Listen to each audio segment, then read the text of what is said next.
Olha só, a gente vai abrir aqui esse primeiro bloco falando da guerra entre Israel e Irã, porque o presidente dos Estados Unidos, Donald Trump, resolveu assumir protagonismo político na guerra entre Israel e Irã e exigiu a rendição do regime iraniano. Trump também afirmou que o líder supremo do Irã é um alvo fácil, mas que os Estados Unidos não vão matá-lo neste momento. A ameaça de Trump foi publicada em sua rede social, a Truth Social. Em resposta a Donald Trump, o líder iraniano disse que a batalha está começando, sinalizando que seu país não pretende recuar na escala militar. Em postagem no X, disse o seguinte: devemos dar uma resposta forte ao regime sionista terrorista. Não teremos misericórdia dos sionistas, disse o líder do Irã. Na sequência, em pronunciamento transmitido pela televisão estatal iraniana, o líder supremo prometeu se manter firme diante do que chamou de agressão israelense e avisou que qualquer intervenção militar dos Estados Unidos será, sem dúvida, acompanhada por danos irreparáveis. Bom, professor Suano, nós temos aí esse baita problema.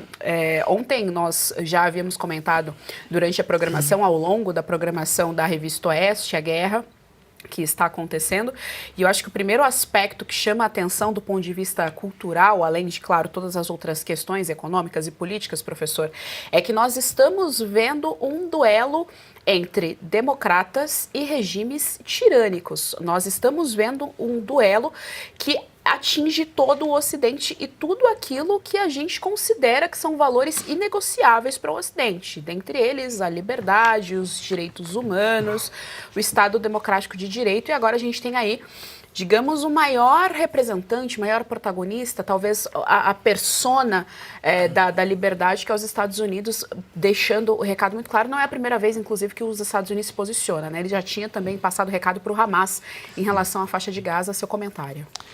Geise, primeiro, foi maravilhoso você ter falado dos valores. Até começando os valores, eu vou explicar esse SPIN. Esse SPIN aqui não é o Pentágono, é a Associação da Associação dos Diplomados da Escola Superior de Guerra do Rio Grande do Sul. Este aqui é da nossa amizade constante Brasil e Israel. E este PIN aqui é: devolvam os reféns. Marginais terroristas simplesmente fizeram um dos maiores atentados terroristas da história e lá eles têm ainda 50 reféns. Querem acabar com a guerra com Hamas? Devolvam os reféns. Israel não precisa fazer mais nada, basta que esses reféns sejam devolvidos.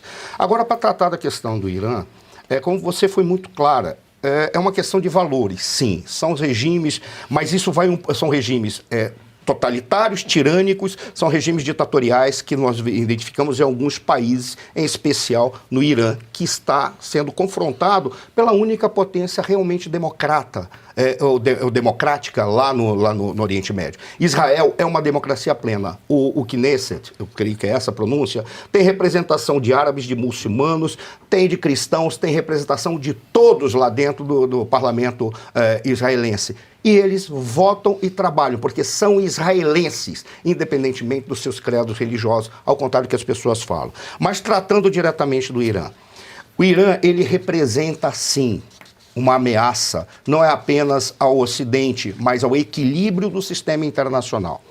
O Israel identificou duas coisas. A primeira delas foi que lá o Irã estava desenvolvendo um armamento nuclear. Ele já tinha a capacidade, hoje se calcula que já conseguiu enriquecer o urânio à base de 60%, mais de 60%. A partir de 90% dá para produzir bomba atômica. Para gerar energia elétrica, precisa de apenas 3% de urânio enriquecido. Significa o quê? Que ele estava a um passo de ter a capacidade de produzir 9 a 15 ogivas nucleares, o que é o suficiente para destruir o Oriente Médio inteiro, se necessário for. Significa que eles vão jogar isso contra os árabes? Mais um dado. Irã é persa, não é árabe. Significa que eles vão jogar contra os árabes ou contra muçulmanos? A gente nunca sabe o que eles são capazes de fazer. Não podemos esquecer de quando teve aquele chamado Estado Islâmico, que era composto por sunitas e matava todos que eram contrários à sua linha dentro do islamismo, inclusive os xiitas. Eles matavam todos, e matavam com tortura e com o máximo de rigor e dor que eles poderiam produzir. Então a gente nunca sabe o que pode acontecer. Algumas pessoas dizem que Israel tem bombas atômicas. Supõe-se que Israel nunca assumiu, então não posso afirmar. Mas imaginemos que Israel tenha entre 20, 80 ou 100 ogivas nucleares, suficiente para se defender e fazer um grande estrago. Por que Israel pode e o Irã não pode? Porque não está na Carta Constitutiva de Israel destruir ou matar árabe, destruir ou matar muçulmano, destruir ou matar o Irã. No entanto, está na Carta Constitutiva do Hamas, está nos princípios do Hezbollah e está nos princípios deste regime teocrático iraniano. Destruir Israel ao custo da morte do povo judeu, se necessário for, aniquilando toda aquela sociedade, independentemente de quem esteja lá. Por isso, o temor de que eles desenvolvam armamento nuclear. Esse é o primeiro ponto. Segundo, é identificado que o Irã, ele era o responsável pela coordenação das principais milícias, dos principais grupos armados que poderiam enfrentar Israel. Ou seja, atacar por terra. Mas os israelenses, eu já cheguei a falar, são extremamente inteligentes e eles fizeram um planejamento que vai entrar para a história como uma das grandes obras de arte. Cortar a cabeça do Hezbollah, cortar a cabeça do Hamas, estão impedindo os hutis lá no Iêmen, só que tem um detalhe, os hutis são xiitas. Tem um problema que a Arábia Saudita é sunita, e os sunitas e os xiitas têm o imbróglio que eles não resolvem. E a Arábia Saudita é a maior adversária do Irã, que é xiita também.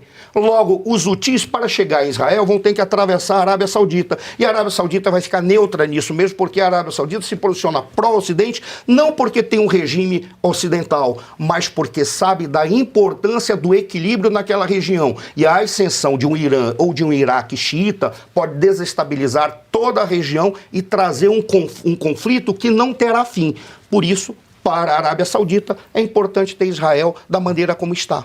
Mesmo que, por serem muçulmanos, eles têm um certo problema com o Estado israelense, mas eles são negociáveis. Esses são os pontos principais. Aí Israel fez o seguinte, foi nos pontos em que tinha produção de mísseis, ponto de produção para enriquecimento de urânio e pegou as lideranças políticas e as lideranças intelectuais.